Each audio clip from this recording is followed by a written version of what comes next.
So the Lenskart story is actually, it came from the fact that here's a category that has been, had been stuck in a certain kind of a implicit meaning that everybody associated with it. And we come from a time when historically growing up, having spectacles was a pain, right? It was, and you were also branded chashmish and chokha and four eyes, तो वहाँ हमारे वहाँ वो the idea of chashma pehno, meaning it was not something that was certainly, it was, I mean, in the old films when Jitendra had to be cast as serious, he had to have this big thick black chashma और मूंछ लगा दिए, वो तो serious बन गया, meaning it was that कि भाई ये तो गोंचू बन गया, from being this jumping jack Jeetu to a somber school teacher required spectacles, a very simple kind of a logic. Absolutely. Yeah. So it was that, and you had chemists that you went to, and no, not chemists, opticians that you went to, and every city had its own kind of opticians who were well regarded. There is a clinical environment. You go there, you buy. It was a grudge purchase. टूट गए तो you are cursing yourself कि क्या करना है इसका, and you go in. So it was a straightforward thing, and that is what. So even Titan had actually come in earlier, and they that's a separate story because we also worked on Titan eye care, but it's a separate story. But they actually went the sort of a traditional way of saying precision science, etc. So here comes Lenskart, which was to begin with an online. First, only a digital only, and then it became digital plus physical. But initially, it was digital only. So here they come in. They have an advantage that, because they were digital, they have a long tail product. They can pretty much source anything. Everything is available. They don't have the limitation of having to display their entire inventory. So there is they have that advantage. They have the disadvantage of saying, of how do you deliver, how do you, people want to do an eye test or they want to, check out. So they solved for that in the initial days, where there was actually this guy who lugged an entire kind of a testing thing, and they came to your house and they actually tested it. So that was in terms of trying to, but as a brand, when we were thinking about it, it seemed to us, we did this observation study. Apart from the usual thing we do, we looked at the meaning of spectacles, identity, and the role of spectacles in defining identity. We looked at retail, we looked at, so we did an observation. Actually, you don't even need an observation study because you know this. But we did an observation study, and it was very clear that there were two like almost divergent axes on which the category worked. It apparently worked as a vision correction, clinical, optician-based category where everybody was, which was very serious and that. And on the other axis, it worked purely as a cosmetic category. Because most people at a shop showed zero interest in के lens कैसा है, zero interest. The only interest they showed is कि ये कैसे दिखता है, ये कैसे दिखता है, ये कैसे दिखता है. That day the only interest, you are just trying out versions of yourself, and you are saying how does this look, and the fact is that the nature of your specs can make you look completely different. So that's one axis, right? One inquiry. The other inquiry is almost like a whole identity inquiry on saying, there was a time when our identity was all, we aspired to fixed identities. So to give a very crude but, simple example is that if you were to look at Hindi film stars, men in their earlier kind of films, everybody had the same look in all their films. Amitabh Bachchan hairstyle was Amitabh Bachchan hairstyle. That, high hairstyle parting in the center was Amitabh Bachchan hairstyle. His name also was the same, Vijay, in so many films. Meaning there was that sense of creating a persona and sticking to it. Similarly, you look at Shammi Kapoor hairstyle, it is the same. Most, people would have a fixed persona. And that would crystallize and that would be used over a period of time. Whereas if you were to look at identity today, it's so much more fluid. Like, an Amir Khan will unveil his look for the next.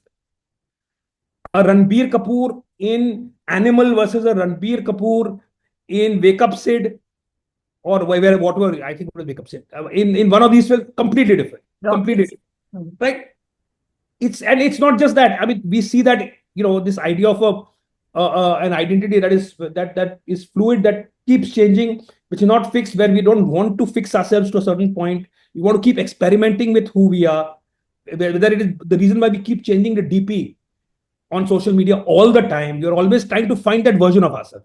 It's almost like we are beta testing ourselves, by saying this or this or this or this. So And that's what we said, this idea. Here you are a brand that has an infinite amount of choice because of the way you are structured. Here you have a consumer need at a meta level or at a macro level, which is about the search for different versions of the self. And your shopping actually is looking for, even earlier was looking at how do I look. So this idea that you are not a vision correction brand, fundamentally you are, meaning, but your core idea is identity exploration. You're an identity exploration brand. It is about saying, and so you can have many spectacle brands. You don't need to have only one, because who are you today? Who do you want to be today? And so that was the even the logo was changed to an infinity sign, which was about representing the multiplicity of chai. So it started from there, and that's where the brand got created. The idea that, and so the launch commercial also was that this person sort of trying out different looks and getting different reactions, and that was the launch, and that became the idea for the brand, fundamentally thinking of the category in new terms. So what would you say, that the consumer was ready for something like this, and at the right time the insight got harnessed, or there was enough sign of it, the consumer was already doing it, but no brand had actually seen that gap? I think that's a fairer description, the latter. I think this was something the consumer was already doing and had been doing for a while. But it's almost like our preconceived definitions of what we are about, who we are and what we are about is so strong. And also what happens is that because it gets established in a certain way, the idea of doing anything fresh or anything new seems, like a risk. And that is the reason, the truth is that with Titan Eyewear, it was an earlier time, but we had suggested a similar sort of on the same axis, and they were not ready to commit to that. They were not ready to buy that, right? And we said, you're a fashion brand, you're not a clinical brand, right? So it's, and I understand why. I mean, it's not, it's a call. At that time, it was a risk. This is an online brand, there is fundamentally much more risk taking. Fundamentally, a young entrepreneur, out of nowhere with nothing to lose. But it's a fundamentally, I mean, you can't evaluate, brand organizations on narrow terms. You have to look at the ecological reality of every organization, and the ecological reality of Lenskart was the fact that it was open to trying new things. It was very, very Piyush is this amazingly kind of a he's somebody who really backs an idea or really goes for it. He doesn't do things by half measures, and there's a huge amount of energy, enthusiasm, and drive. And so it just helped to have that working for you. But it wasn't. It was something that was already happening. Consumers had already imagined this category in a new way. It's just that nobody noticed. Yeah, it got owned in such a beautiful way, and that's a very important thing that you're saying, that the DNA of the brand, the DNA of the organization, and the founder, and the startup energy. I mean, all of that came together, and that's. I think I just like to underline that a bit. Very often what happens is that when we talk about brands, and because a lot of people, and I have also come from the advertising industry, we tend to locate it in a very narrow sphere in terms of advertising, in terms of communication, in terms of what do we say. I think the power of insight is much deeper than that. It is transformational at an organizational level. And unless there is that ambition, and there is that worldview, and unless there is that framework to say brands are not the face of the organization, brands are the heart of the organization. Fundamentally, that you are not the way an organization presents itself. It's the way an organization imagines itself. And that's a fundamental difference in terms of the role of brands, and I think it's very important, because if it imagines itself, if Titan imagines itself as Tanishq imagines itself as being inside the culture and doing and revitalizing it, it changes everything. Who you hire, how you everything it changes.